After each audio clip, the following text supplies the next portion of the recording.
The next is the Famas. While not being as powerful as it once was, this weapon is nothing to scoff at. It is still a lethal force from 0 to 30 meters, with 23 damage per bullet to the body and 34.5 damage to the head. It is my pick when it comes to consistency and performance. All the player essentially needs to do is get used to its pace to use this weapon optimally on a consistent basis, being that the Famas has next to no recoil and provides huge amounts of forgiveness because rather than having to land consecutive shots like the FCAR or AKM, the player can briefly pause in the middle of an engagement to micro-adjust and reacquire their target for the next burst, allowing the player to use its ammo as efficiently as possible to maximize the amount of eliminations with one mag.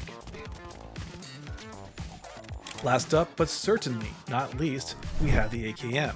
This weapon is, in my opinion, the pinnacle of forgiveness when it comes to medium. It may not be as powerful when it comes to body and headshot damage when compared to the other three weapons, at 20 damage per bullet to the body and 30 damage to the head. However, in combination with its mag size and RPM, the AKM provides the player with prolonged DPS and a respectable TTK, which allows it to go head to head with the Famas or FCAR, and in some cases even beat them in TTK in the AKM's optimal ranges, which is up to 30 meters. The only thing you have to learn is how to control its somewhat harsh recoil. On a side note, I don't know if it's just me, but I found it way easier to do that when using the iron sights.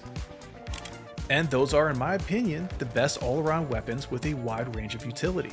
Now, I don't want you guys watching this video thinking that this is the only choice that you have if you want to compete, because that is certainly not the case. Coming from a very competitive background in tennis at a high level, if there's one thing that I've learned the hard way, is that, much like a weapon in the finals, a racket does not make a player perform well. It is the player that makes the racket perform well. If enough time and dedication is invested into learning and getting better with your weapon of choice, the sky is the limit. But like I said in the beginning of the video, no one performs at their peak every single day of the week. That is why it is called a peak.